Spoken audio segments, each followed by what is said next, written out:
Here we are then. It's Thursday 16th of May and I've walked down the beach from the harbour, so I'm just going to go back along the track to see how it is. The two low water markers was in place, nothing wrong with them, and these are the two entry point markers. As usual, this part of the beach is fine. I'll do a bit more as I go along.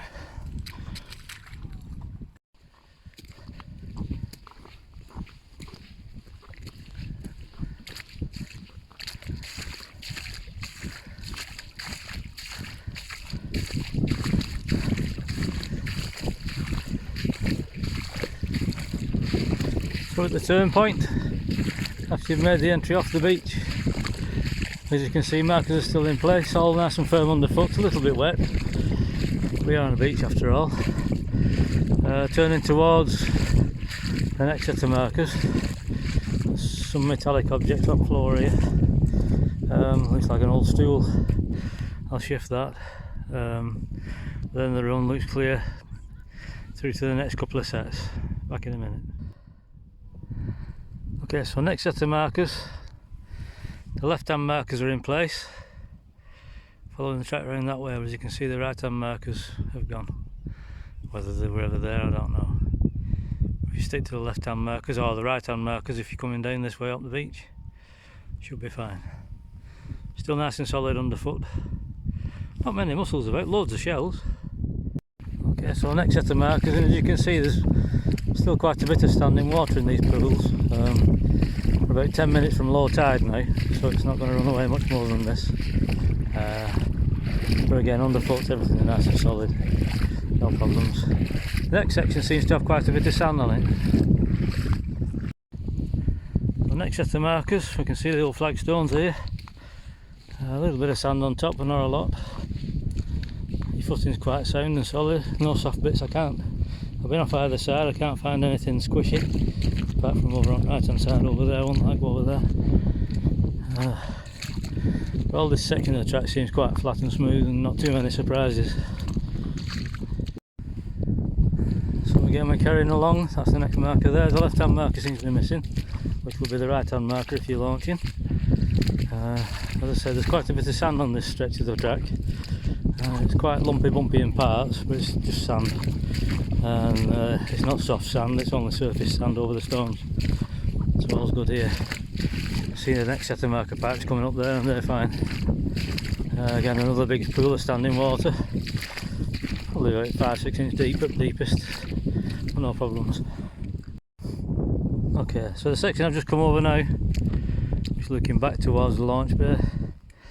That bit there, it looks quite smooth with the water over the top, but underneath it it's quite lumpy bumpy and hollowy, but it's just sand and rock, there's nothing treacherous there. Just take your time over that. And then this next bit of track is pretty much underwater. Some parts of this are close to a foot deep, even now near low tide. But again, you can see the old flagstones underwater, and it's all nice and solid underfoot. It's just wet. I'm going to go off to one side because my wellies aren't deep enough. Right, so making the turn towards the promenade shortly. This section again has got quite a bit of sand on it, quite deep in parts, but it's not soft. It's quite solid underfoot. A bit of grass growing on it or weed or whatever. It's firm enough. It'll just be a little bit rocky and rolly, I would imagine. So just nice and slow over this section, I'd say, because it's people in the back on the boat, so you're going to get swung around a bit. And again, we're coming up over this section to another big pool.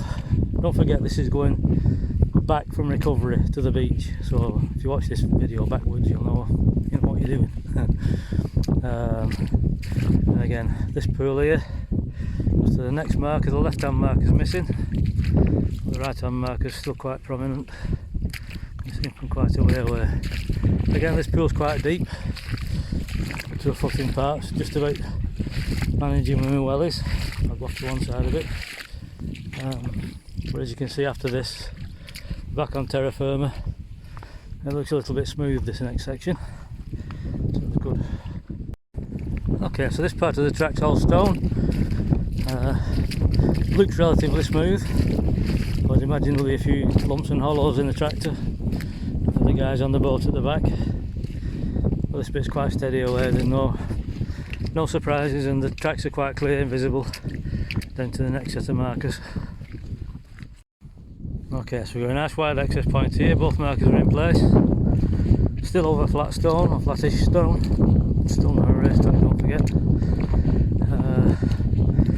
On and through this next pool towards the beach. This pool's quite deep, so I'm not going to be able to go through the middle of it. It's quite sound underfoot, especially if you just stay on a line from the track to track itself, the original launch track. That's knocking on close to 2 feet in parts, even not low tide with no water about. So it's, the track itself is quite smooth, there's no big lumps underwater, nothing to trick you up.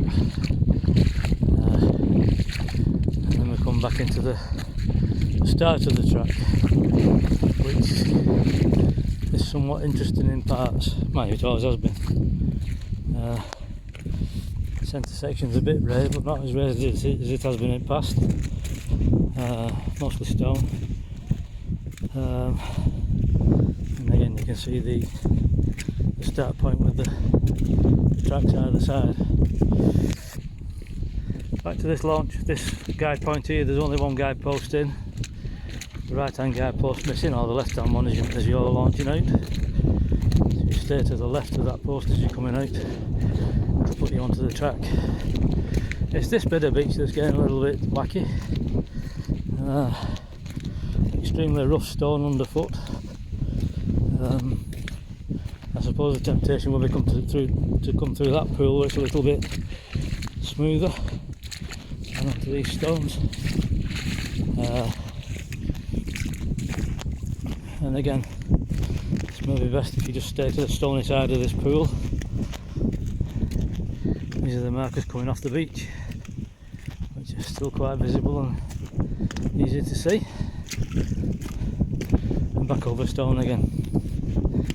Now then, this first bit, so you got the first set of sticks off the beach, which are fine, and then this set of sticks here. It's quite gooey in places. I walked through this yesterday, and sort of this side of the stones seems to be a bit soft. I went in it yesterday and it's pretty sunk down to my ankles, although having said that, you can still see old tractor tracks in there, so somebody must have been through it at some point. It does just feel soft and tacky underfoot, a bit gooey.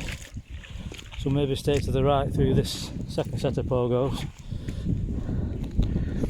and then once we get back to the beach, it's pretty much home and dry. The first marker posts are here, very visible, you can see them from the slipway which is there. This near side of the track looks a little bit better than that side, but having said that, it's all quite firm underfoot, it's just a bit lumpier over there.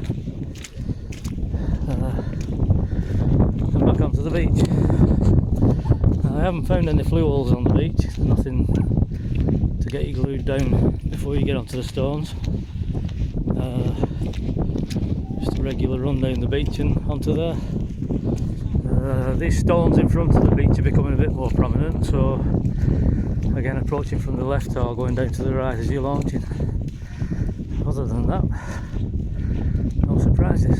But bear in mind, this is coming back to the slip from the recovery point. So if you want to watch the video in reverse, feel free.